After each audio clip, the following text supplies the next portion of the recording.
Hello everyone, कैसे हैं आप सब। मैं हर बार की तरह इस बार भी उम्मीद करता हूं कि आप बहुत अच्छे होंगे, घर पे स्वस्थ और सुरक्षित होंगे। पिछले लेक्चर में हमने electrostatic field due to continuous charge distribution की बातें की थी, यूनिफॉर्म चार्ज डिस्ट्रीब्यूशन या कंटिन्यूअस चार्ज डिस्ट्रीब्यूशन। उसमें हमने कुछ क्वेश्चंस किए थे, दो या तीन क्वेश्चन मेरे ख्याल से हमने किए थे। वहां पे कुछ बच्चों की डिमांड थी कि सर इस पे कुछ और वीडियोस बनाइए और क्वेश्चंस पे वीडियोस बनाइए। तो देखिए, आपको क्वेश्चंस मिल जाएंगे एचसी वर्मा में। एचसी वर्मा के कुछ सवाल हैं, उन सवालों को मैंने लेके सॉल्व करने की कोशिश की है। हालांकि इसमें कुछ आईआईटी लेवल के भी क्वेश्चंस हैं, ठीक है। तो आप ध्यान से देखिए, आपको बहुत मजा आने वाला है सॉल्व करने में। तो जो आज का जो पहला सवाल है, यानी कि ये मेरे ख्याल से ओवरऑल थर्ड नंबर क्वेश्चन होगा। कल हमने 2 किया था शायद। जो ये सवाल है कि find net E at the centre due to a uniform distribution of charge Q at a coordinate. इसका मतलब समझिए, यानी कि क्यू चार्ज को एक कोऑर्डिनेट में, कोऑर्डिनेट का मतलब क्या होता है, कोऑर्डिनेट आप जानते हो, this is called a coordinate, ठीक है। और क्यू चार्ज जो है, क्यू चार्ज हमने इस कोऑर्डिनेट पे क्या कर दिया है, यूनिफॉर्मली डिस्ट्रीब्यूट कर दिया। यानी कि देखिए, अब स्थिति कुछ कैसी है, ऐसी है, बराबर बराबर सबको हमने क्या कर दिया, दे दिया है, ठीक है। और हमको कहां पे पूछा गया है, नेट इलेक्ट्रिक फील्ड इस सेंटर पे, ठीक है, इस सेंटर ओ पे। तो मान लेते हैं कि इसकी रेडियस क्या है, इसकी रेडियस जो है कैपिटल आर है, ठीक है। ये सवाल, पिछले सवाल में था कि सेमी सर्कल था, इस सवाल में कोऑर्डिनेट है, यानी कि आधा है, ठीक। तो हम क्या करेंगे, आपको मैंने बताया था कि इस पोर्शन पे एक छोटा सा एलिमेंट काटेंगे, जैसा कि पीछे हमने किया था। तो चलिए आइए एलिमेंट काटते हैं। तो मैंने एक यहाँ पे एलिमेंट काटा है, यहाँ पे एक एलिमेंट काट लिया, ये वाला एलिमेंट, ठीक है। ध्यान से देखिएगा, ये एक एलिमेंट मैंने काट लिया, यहाँ पे एक एलिमेंट मैंने ऐसे काट लिया, जिसका लेंथ कितना है, जिसका मान लेते हैं लेंथ dl है, और इस पे चार्ज कितना एक्यूमुलेट है, इस पे चार्ज कितना आया है, इस हिस्से पे जिसको हमने काटा है, इस हिस्से पे चार्ज कितना आया है, dq। और ये सेंटर पे एंगल कितना सब्सटेंड कर रहा है, मान लेते हैं कि सेंटर पे एंगल सब्सटेंड कर रहा है d थीटा, जो कि यहां से कितना ऊपर है, जो कि यहां से थीटा एंगल ऊपर है। ये आप अपने मन की चीज, ये आपकी मर्जी है, आप 30, 40, 50 जितना डिग्री ऊपर काटना है काट लो। एक एलिमेंट बेसिकली आपको काटना है। तो एलिमेंट मैंने काटा, यहाँ पे काटो, यहाँ पे काटो, यहाँ पे काटो। तो एलिमेंट के बारे में हमने जानकारी दी कि एलिमेंट बहुत छोटा आप काटोगे, बहुत छोटा काटोगे ना, इतना सा एलिमेंट काटोगे, तो इसका लेंथ क्या होगा, dl। स्मॉल लेंथ को हम जनरली dl से रिप्रेजेंट करते हैं। अच्छा, उसके बाद इस पे टोटल चार्ज कितना एक्यूमुलेट होगा, इस पे चार्ज कितना आया है जिसको काटा है तुमने, तो इस पे dq चार्ज आया है, ठीक है। अच्छा, ये यहाँ पे सेंटर पे एंगल सब्सटेंड d थीटा कर रहा है, ठीक। और ये यहाँ से थीटा डिग्री के ऊपर है, ठीक। अब हम क्या करेंगे, इस dq चार्ज से, जो कि यहाँ पे मौजूद है, इस dq चार्ज की वजह से यहाँ पे कोई इलेक्ट्रोस्टैटिक फील्ड इंटेंसिटी होगी। इस dq चार्ज की वजह से यहाँ पे electrostatic field, electric field intensity होगी, जिसका डायरेक्शन कैसा होगा, इस डायरेक्शन में होगा। समझते जाइए, इस डायरेक्शन में ऐसे। और इलेक्ट्रिक फील्ड चूंकि बहुत छोटा होगा, तो इसको हमने क्या नाम दे दिया, डी। अरे छोटा सा चार्ज है तो इलेक्ट्रिक फील्ड भी छोटा ही होगा ना, ठीक। अब पिछले सवाल में हमने क्या किया था कि इस इलेक्ट्रिक फील्ड को 2 कंपोनेंट्स में रिजॉल्व कर दिया था, तो यहाँ पे भी इसको 2 कंपोनेंट्स में हम चलो रिजॉल्व कर देते हैं। तो एक हो जाएगा हॉरिजॉन्टल कंपोनेंट। चलिए, अगर देखो, मैं बार बार समझा रहा हूं कि इस लाइन को एक ही लाइन मानना है। ये मैंने आपको रिप्रेजेंट करने के लिए ये गैप दे दिया, जो रियल में ये एलिमेंट बहुत छोटा होगा, इतना छोटा होगा कि 2 लाइन की जरूरत नहीं पड़ेगी, एक ही लाइन से आप वो क्या कर सकते हो, कवर कर सकते हो। जैसे देखो, एक बॉल को देखना है आपको, यहां से एक बॉल को देखना है, ये आपकी मान लेते हैं, ये आपकी आंखें हैं, ये आपकी आंख है, यहां से एक बॉल को देखना है, तो ये ऐसा एंगल सब्सटेंड करेगा, ठीक है, इस तरीके से। लेकिन वहीं एक पॉइंट को देखना है, यहाँ पे आपकी आंखें हैं, तो वो एंगल एकदम, हालांकि थ्योरेटिकली तो 2 लाइन जाएगी, लेकिन प्रैक्टिकली वो बहुत क्लोज होगी ना। तो वही बात मैं समझाने की कोशिश कर रहा हूं आपको। चलिए देखिएगा, तो ये अगर थीटा है तो ये वाला एंगल कितना हो जाएगा, ये वाला एंगल थीटा हो जाएगा। इसको दो कंपोनेंट में बांट दिया हमने, एक इधर और एक इधर, ये वर्टिकल कंपोनेंट और ये हॉरिजॉन्टल कंपोनेंट। इसको हमने नाम दिया डीई कॉस थीटा, जिधर थीटा रहता है उधर कॉस कंपोनेंट होता है और जिधर नहीं रहता है उधर साइन कंपोनेंट, यानी कि डीई साइन थीटा। वेक्टर पढ़ा है ना आपने क्लास 11th में, तो ये कहानी ऐसी हो गई, डीई कॉस थीटा और डीई साइन थीटा। ठीक है, अब क्या करेंगे हम कि ये एक छोटे से चार्ज की वजह से इस पॉइंट पे एक इलेक्ट्रिक फील्ड हुआ डीई, जिसके दो कंपोनेंट्स हुए डीई साइन थीटा और डीई कॉस थीटा। ठीक, अब हम क्या करेंगे कि अगर इसको कई बुक में इसको क्या लिखा रहता है, इसको लिख देता है ई पैरेलल लिखता है इसको। ठीक है, इसको क्या लिखता है, ई पैरेलल, और इसको क्या लिखता है, ई परपेंडिकुलर, ऐसा लिखा रहता है। ठीक है, या इसको देखो एक आसान पर पैरेलल परपेंडिकुलर छोड़ दो, इसको बोलते हैं ई एक्स और इसको क्या बोलते हैं, ई वाई।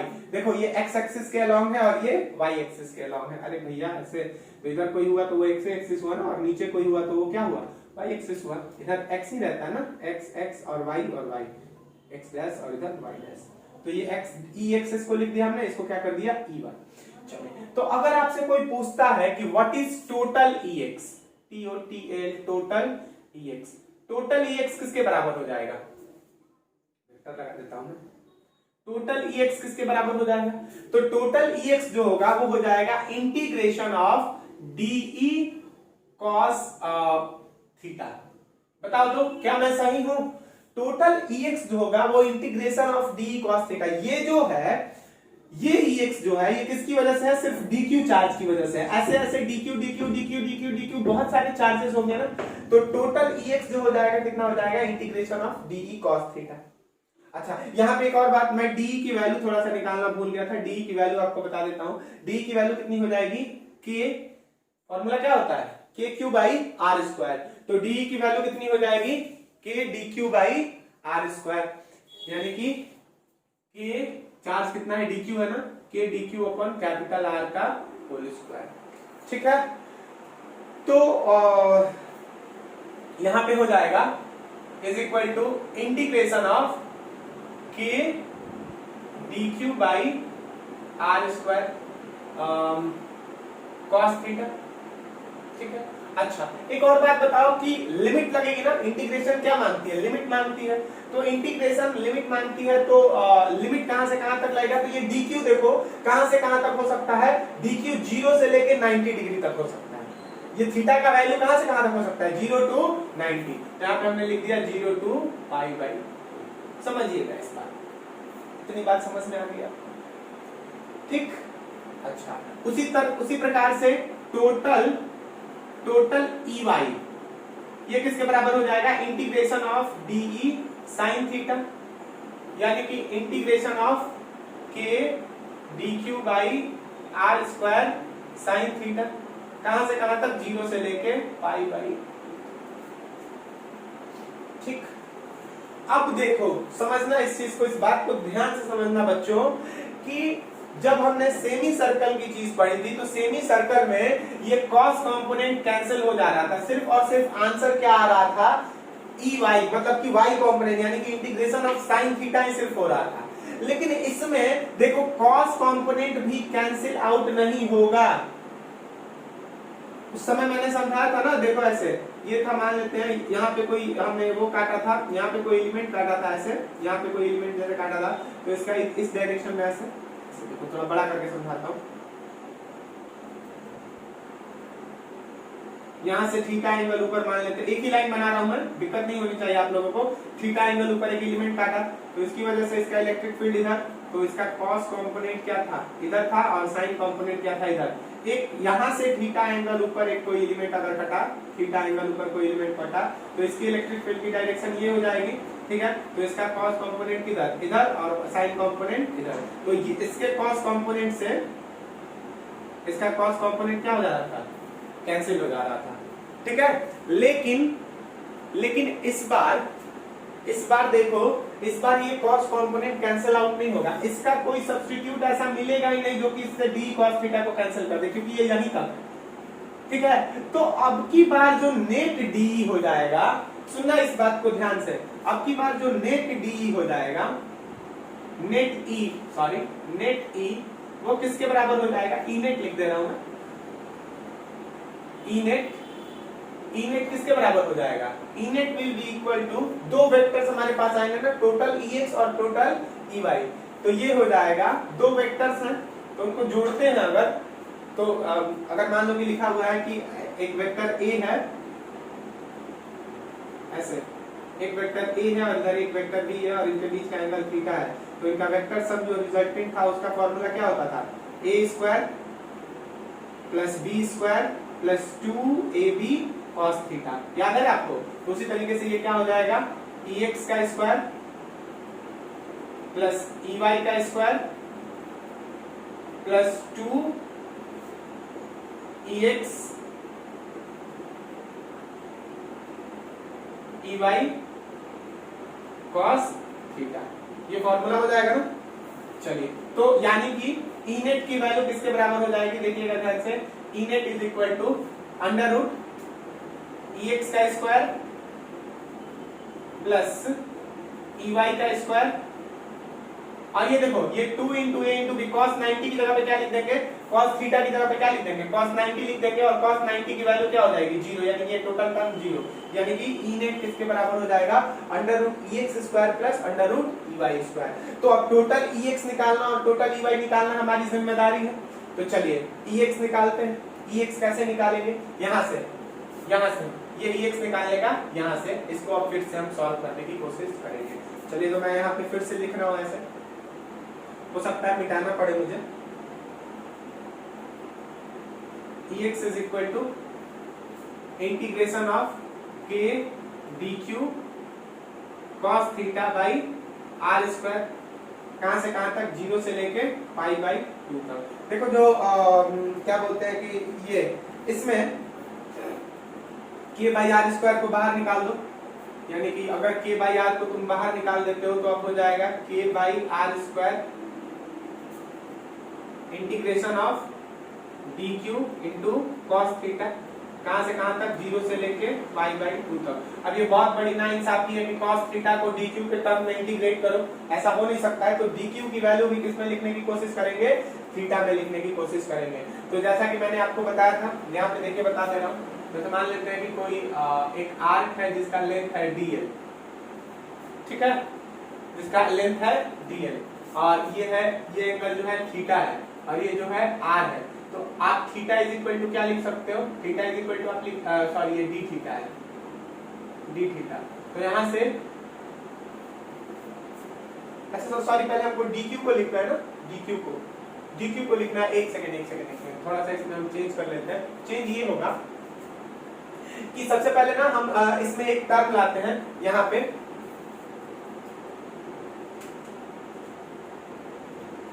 हमको इस dq की जगह पे कैसे भी क्या कर देना है, d थीटा कर देना है। तो देखिएगा एक था term lambda, linear charge density is equal to किसके बराबर था, dq बाई dl के बराबर, अरे q बाई l था ना, total charge upon total length, तो dq बाई dl कर दिया हमने, ठीक है। तो यहाँ से dq की वैल्यू किसके बराबर आ गई, dq की वैल्यू आ गई लेम्डा dl के बराबर, dq की वैल्यू किसके बराबर आ गई, लेम्डा dl के। तो यहाँ पे dq की जगह पे लेम्डा अगर dl रख दो तो फिर भी cos थीटा को dl के टर्म में वो करना पड़ेगा, अभी भी कहानी नहीं है। चलिए अब एक काम करते हैं, इस dl को थीटा के फॉर्म में बदलते हैं। देखिएगा ऐसे, ये तुम्हारा क्या हो गया, ये dl हो गया, ये d थीटा हो गया, और ये हो गया r। तो d theta is equal to क्या हो जाएगा, d theta is equal to ये हो जाएगा dl by r, angle is equal to length of r divided by radius. तो यहाँ से dl की वैल्यू किसके बराबर हो जाएगी, dl की वैल्यू हो जाएगी r d थीटा के बराबर, dl की वैल्यू r d थीटा। आप यहाँ पे dq की जगह पे, पीछे भी मैंने बता दिया है, dq की जगह पे आप लिख सकते हो लेम्डा इंटू dl की जगह पे r d थीटा। चलिए तो यहाँ पे आप लिख लीजिए, अब is equal to k by are square integration of dq की जगह पे lambda r d theta cos theta. कहां से कहां तक? 0 से लेके π/2 तक। अब देखो इसमें जो टर्म बाहर आ जाएगा वो लैम्डा और r बाहर आ जाएगा। तो जब लैम्डा और r बाहर आएगा तो क्या हो जाएगा? k λ/r, k λ/r। एक r से एक r क्या हो जाएगा? Cancel out. इंटीग्रेशन किसका होगा? cos theta into D theta. कहां से कहां तक? 0 से π/2 तक। cos थीटा का इंटीग्रेशन क्या होता है बालकों? cos थीटा का इंटीग्रेशन कोई मुझे बताएगा? cos थीटा का इंटीग्रेशन होता है sin थीटा। ठीक है, cos थीटा का इंटीग्रेशन होता है sin थीटा। यानी कि अब ये ऐसा हो जाएगा कि λ/r ब्रैकेट में cos theta, sorry sin theta, integrate हो गया ना, sin थीटा। कहां से कहां तक? 0 से लेके π/2 तक। यानी कि एक बार sin की जगह पे क्या लिख देंगे? π/2 और एक बार sin की जगह पे 0। यानी कि sin 90 माइनस sin 0। ये कुछ ऐसा हो जाएगा ना, k λ/r sin 90 minus sin 0। चलिए, तो इसकी वैल्यू हो जाएगी, sin 90 की वैल्यू क्या होती है? 1 होती है, और sin 0 की वैल्यू 0, यानी कि 1 माइनस 0 यानी कि 1। यानी कि ये हो गया k λ/r, ये हो गया ex, k λ/r। समझ गए इस चीज को? इतना हो गया। अब मुझे कहीं मिटाना पड़ेगा, मैं ऊपर वाला ये मिटा दूंगा। अभी ऊपर वाला मिटा के सॉल्व करता हूं। अब हमको टोटल ex निकल गया हमारा। अब क्या निकालना है? Total ey। चलिए ये वाला मिटा देता हूं मैं, ये वाला पोर्शन आप इतना नोट कर लीजिएगा। ऊपर दिख रहा है ना? दिख तो रहा है।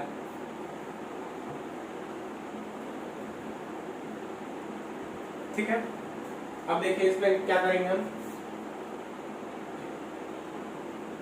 Ey is equal to integration of dE sin theta, sorry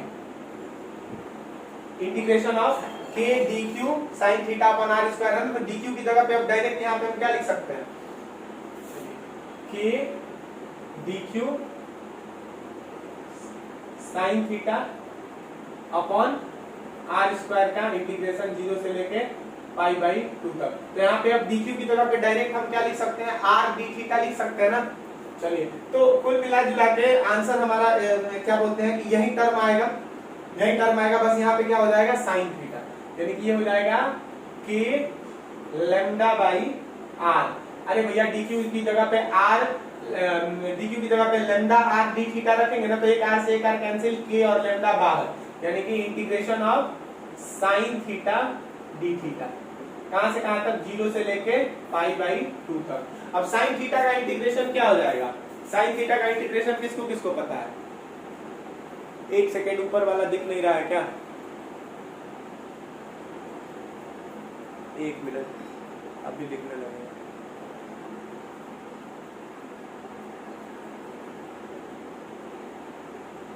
ठीक, sin थीटा का इंटीग्रेशन क्या हो जाएगा?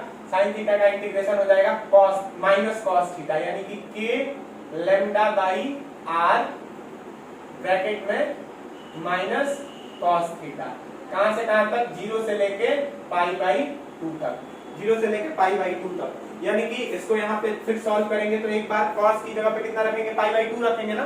तो π/2 की वैल्यू कितनी आ जाएगी? cos 90।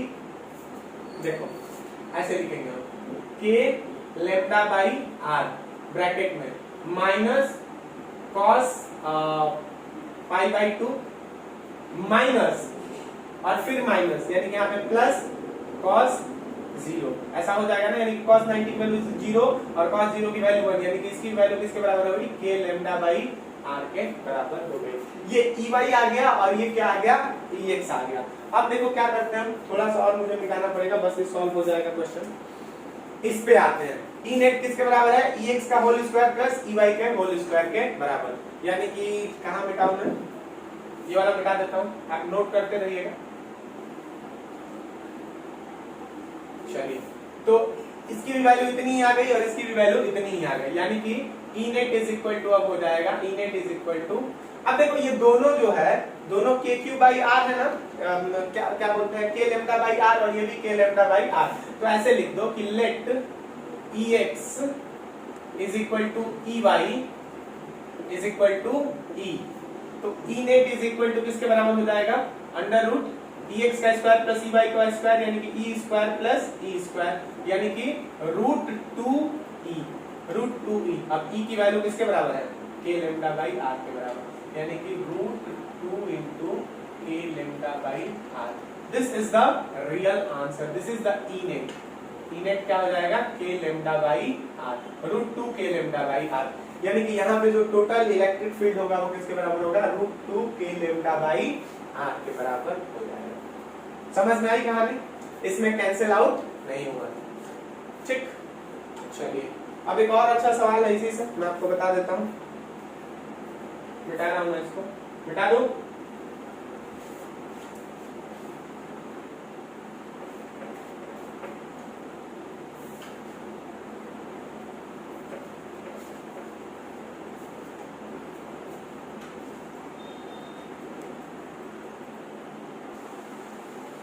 चलिए तो अगला जो हमारा सवाल है वो है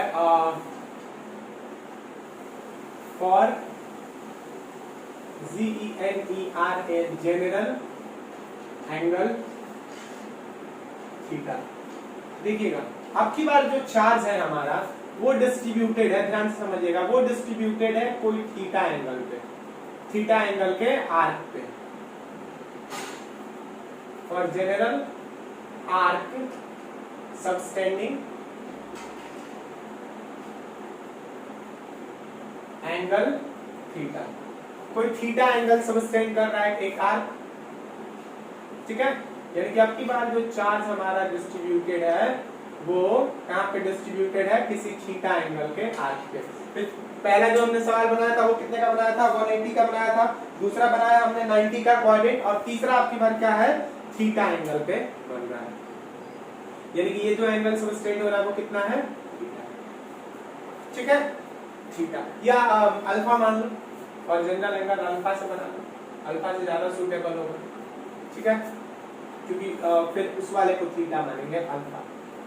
क्यू चार्ज जो है अल्फा एंगल पे क्या है, कंटिन्यूअसली डिस्ट्रीब्यूटेड, ठीक है। तो what is total electric field due to this distribution of charge at this point, ठीक। तो इसमें सबसे पहला एक जो हम काम करते हैं वो काम करते हैं ये कि इस एंगल को हम बीच से बांट देते हैं। इस एंगल को हम क्या करते हैं, बीच से ऐसे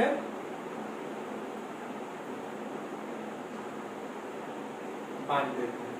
समझना, ध्यान से समझना। इस एंगल को हमने क्या कर दिया, बीच से बांट दिया।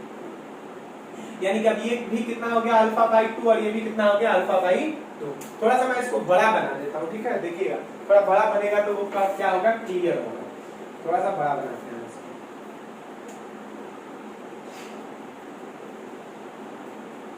ठीक, ऐसा बड़ा।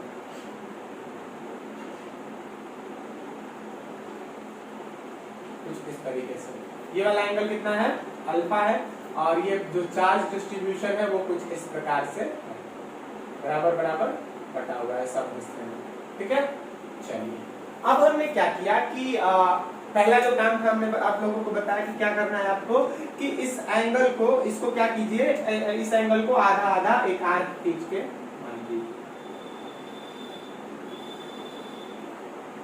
ठीक है। ये हमारा हो गया, ये एक आर्क हमने खींच लिया। तो ये भी एंगल अल्फा बाई 2 और ये भी एंगल अल्फा बाई 2। अब देखो, अब जो पिछली बार जो एंगल थीटा नाप रहे थे वो कहां से नाप रहे थे, वो नाप रहे थे हम यहाँ, जैसे जो हमने आर्क काटा था क्वाड्रेंट वाले केस में भी जो हमने काटा था वो यहाँ से थीटा एंगल ऊपर काटा था। क्वाड्रेंट वाले केस में भी जो हमने आर्क काटा था ऐसे, वो कहां से काटा था, यहाँ से थीटा एंगल ऊपर काटा था, या सेमी सर्कल वाले में भी। लेकिन अब की बार जो मेजरमेंट होगा वो कहां से होगा, यहाँ से होगा। अब की बार जो मेजरमेंट होगा वो कहां से होगा, यहाँ से। यानी कि अब एलिमेंट अभी भी काटना है। तो एक मान लेते हैं कि हमने एक छोटा सा एलिमेंट काटा यहाँ पे, ठीक है। ये एक एलिमेंट हमने क्या कर लिया, काट दिया। तो देखो इस ये वाला एलिमेंट जो होगा ये कुछ ऐसा बनेगा यहाँ पे,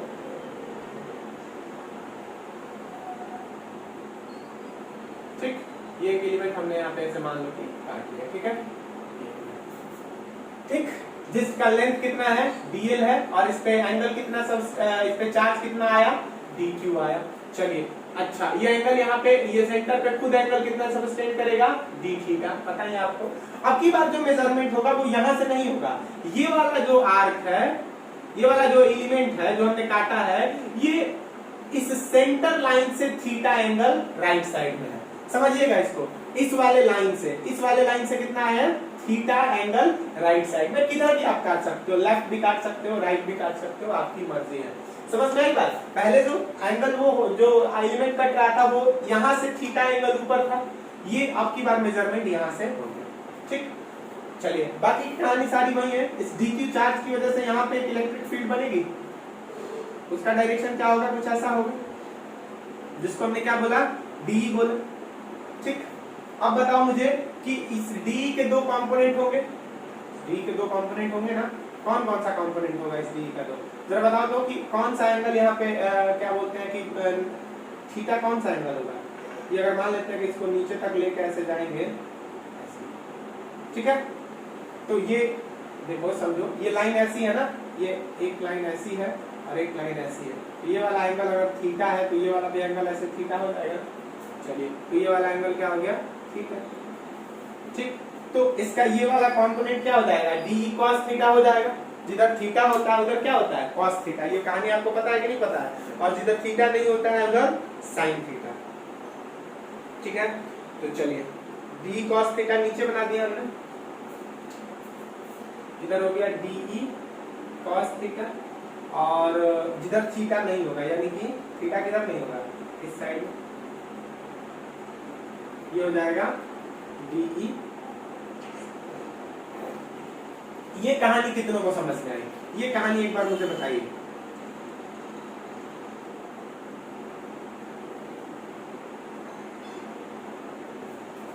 ये वाला एंगल थीटा कैसे हुआ ये आपको समझ, देखो ये एक ही लाइन है भैया, ये एक ही लाइन है। इधर थोड़ा सा मैंने आपके लिए बना दिया सुविधा के लिए, देखो जैसे ये हो गया, ये इधर डी हो गया, ये इधर क्या हो गया, डी क्यू, ये वाला यहाँ पे एलिमेंट है मान लो, और ये एक लाइन है जो सेंटर वाली लाइन है, देखो समझना ध्यान से। तो ये वाला एंगल थीटा है ना, यहाँ पे ये वाला एंगल थीटा है, तो ये वाला भी एंगल ऐसे थीटा हो जाएगा। तो अगर ये एंगल थीटा होगा तो इधर डी cos थीटा और इधर डी sin थीटा, समझ गए। चलो, अब बताओ मुझे कि इसमें कोई कंपोनेंट कैंसिल होगा, कोई कंपोनेंट कैंसिल होगा, डी sin थीटा या डी cos थीटा कोई कैंसिल होगा। एक बात बताओ मुझे कि अगर ठीक ऐसा ही, सुनना, देखो मैं ऐसे थोड़ा फ्री हैंड में समझा रहा हूं यहाँ, ठीक। यहाँ पे ये इसकी एक्सिस है, ये वाली लाइन, ठीक है। यहाँ पे अब की बार आप लोगों ने एलिमेंट काटा था, यहाँ पे एलिमेंट काटा था, तो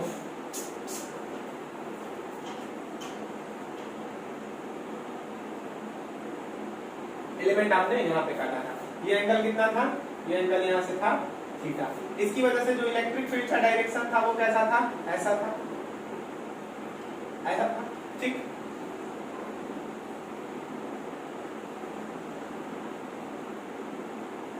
अरे यार, ड्राइंग बहुत परेशान करता है, ठीक है। ये थीटा था, तो ये वाला भी क्या हो जाएगा, थीटा। तो इधर क्या था हमारा, इधर अगर मान लो कि डी था तो इधर क्या था, डी cos थीटा, और इधर क्या था, डी sin थीटा। चलिए, अब एक बात बताओ मुझे कि एक ठीक ऐसा ही कोई एक मिरर एलिमेंट इधर लो, ठीक है, जो कि यहां से कितना एंगल पे हो, जो कि यहां से वापस से कितना एंगल पे हो, थीटा एंगल पे। तो इसकी वजह से जो इलेक्ट्रिक फील्ड का डायरेक्शन होगा वो ऐसे होगा। तो अब की बार ये वाला एंगल थीटा होगा, तो इसके दो कंपोनेंट्स होंगे, डी cos थीटा तो नीचे होगा, डी sin थीटा इधर हो जाएगा, डी sin थीटा, समझिएगा। यानी कि डी sin थीटा से D sin theta cancel out हो जाएगा। यहां से सुनो, समझना, यहां से 10 डिग्री राइट साइड में कोई एक एलिमेंट तुमने काटा, और यहां से 10 डिग्री लेफ्ट साइड में कोई एक एलिमेंट काटा, ठीक है। तो उन दोनों के cos कंपोनेंट तो नीचे ही होंगे इलेक्ट्रिक फील्ड के, लेकिन साइन कंपोनेंट अपोजिट होंगे। यहाँ से 30 डिग्री नीचे, यहाँ से 30 डिग्री नीचे, तो इधर डी sin 30, इधर डी sin 30, और डी cos 30 सब पे नीचे होगा। यानी कि हम लिखेंगे, क्या लिखेंगे, लिखेंगे कि D cos D sin theta, D sin theta will be cancelled out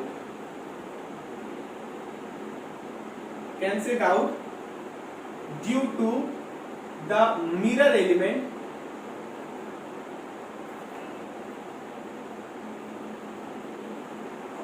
on the either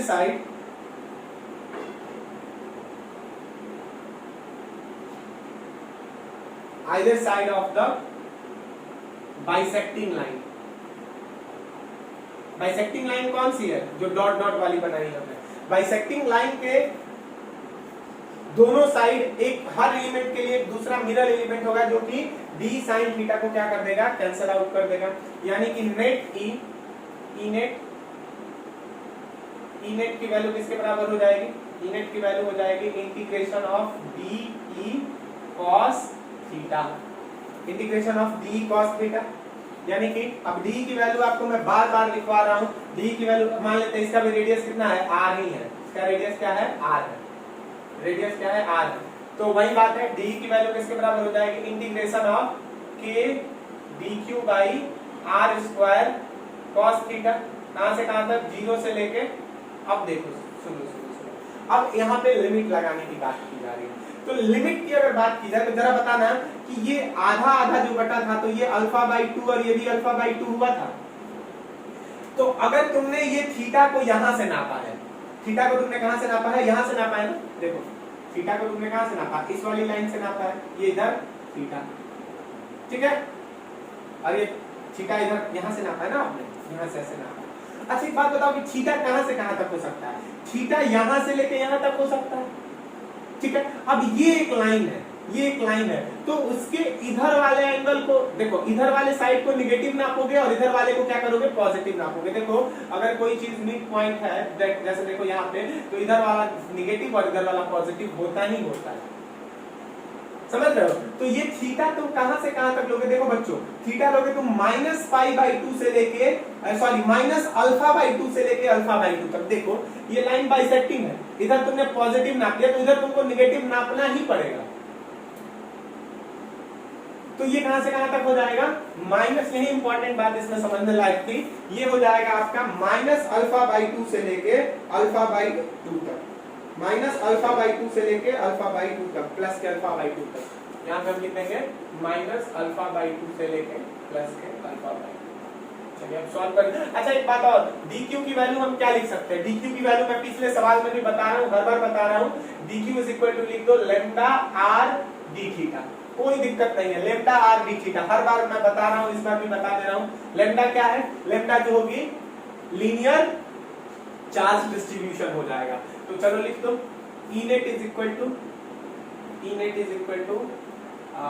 integration of k lambda r d theta cos theta by r square minus alpha by 2 से लेके अल्फा बाई 2 तक। ये एक are से एक are cancel out हो जाएगा, जो कांस्टेंट टर्म है वो बाहर आ जाएंगे, तो k लेम्डा r बाहर आ जाएगा। यानी कि हो जाएगा E net is equal to k lambda by r integration of cos theta d theta, कहां से कहां तक? अल्फा माइनस अल्फा बाई 2 से लेके अल्फा बाई 2 तक। अब देखो cos थीटा का इंटीग्रेशन क्या होता है? k lambda by r, cos theta का इंटीग्रेशन होता है minus sine theta, sorry cos theta का इंटीग्रेशन होता है साइन थीटा, साइन का माइनस cos होता है। कहां से कहां तक? माइनस अल्फा बाई 2 से लेके अल्फा बाई 2 तक। अब देखो सॉल्व करो, यानी कि ई नेट की जो वैल्यू हो जाएगी वो हो जाएगी के लेम्डा बाई आर, और एक बार यहाँ पे साइन थीटा रख देंगे, तो थीटा की जगह पे अल्फा बाई 2, तो यानी sine alpha by 2, sine alpha by 2, ठीक है, minus sine minus alpha by 2। समझ रहे हो कहानी? ये ऐसा कुछ बनेगा। चलो अब sine minus theta is equal to क्या होता है? कहीं पढ़ा आपने? Sine minus theta is equal to आप लिख सकते हो माइनस का साइन थीटा, यानी कि ये बाहर माइनस आ जाएगा तो ये क्या हो जाएगा? प्लस हो जाएगा। यानी कि आंसर हो जाएगा E net is equal to k lambda by r sine alpha by 2 plus sine alpha by 2, sine alpha by 2 plus sine alpha by 2। तो अब देखो 2 साइन अल्फा बाई 2 हो जाएगा, यानी कि वैल्यू यहाँ पे हम लिख देंगे इज इक्वल टू, यहाँ पे मैं ऊपर लिख दे रहा हूँ, is equal to 2k lambda by r sine alpha by 2। ये होती है ई नेट की वैल्यू किस एंगल के लिए, अल्फा एंगल के लिए। क्या 2k lambda by r sine alpha by 2 E net is equal to, ध्यान रख लेना 2k lambda by r sine alpha by 2। अब इसको चेक भी अगर चाहो तो तुम कर सकते हो, इसको अगर तुम चाहो तो चेक भी कर सकते हो। चेक कैसे करोगे, ई नेट की पहले वैल्यू याद कर लो कितनी आ गई, इसको पॉज करके नोट कर लो, मैं मिटा रहा हूं।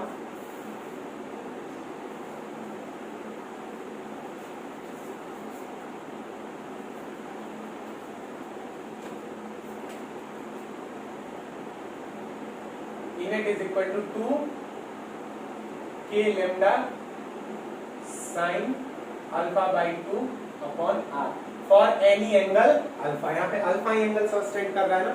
अब देखो एक काम करते हैं, अल्फा इज इक्वल टू एक बार क्या रख देते हैं 180 डिग्री रखते हैं, तो alpha is equal to 180 degree, तो वही सर्कुलर वाला रिंग हो जाएगा ना, सेमी सर्कुलर रिंग। तो चलिए E net is equal to क्या हो जाएगा 2k lambda sine 180 degree by r, 2k lambda sine 180 degree by r. अब साइन 180 की वैल्यू कितनी होती है, किसको किसको पता है, साइन 180 की वैल्यू कितनी होती है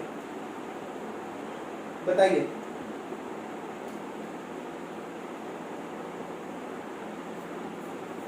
साइन 180 की वैल्यू होती है 1, साइन 180 की वैल्यू क्या होती है 1 होती है, यानी कि E net is equal to 2k lambda by r. देखिए तो सर्कुलर के लिए आया था, पिछले सवाल में हमने बनाया तो था, बिल्कुल बनाया था 2k लेमडा बाई आर। वहीं से एक बार रख के देख लो, alpha is equal to 90 degree,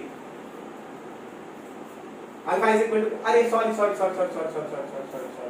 एक चीज मैंने गड़बड़ कर दिया यहाँ पे। देखो बात एक ही है, साइन 180 बाई 2 लिखना था ना, sorry sine 180 degree, sine 180 is equal to 2, यानी कि साइन 90 हो जाएगा ना, ये कितना हो जाएगा साइन 90, और साइन 90 की वैल्यू कितनी होती है 1 ही होती है, साइन 90 इज इक्वल टू 1, यानी कि 2k lambda by are. Answer सही है, बस यहाँ पे थोड़ा सा मिस्टेक हो गया था।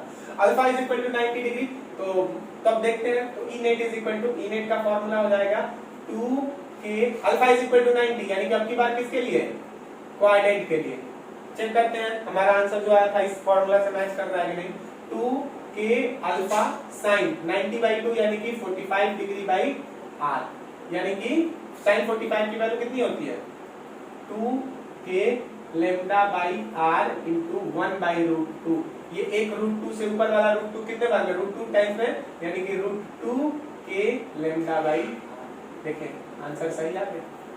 तो ये हो गया, इससे हमने मैच कर दिया, इससे आप किसी भी एंगल के लिए निकाल सकते हैं। ठीक है, अगर 360 रखोगे ना तो 0 आ जाएगा, वो मैं आगे की क्लास में बताऊंगा आपको। ठीक है, तो चलिए इसी तरीके से पढ़ाई करते रहिए, आगे और भी लेक्चर्स आते रहेंगे। ठीक है, वेरी गुड, बाय।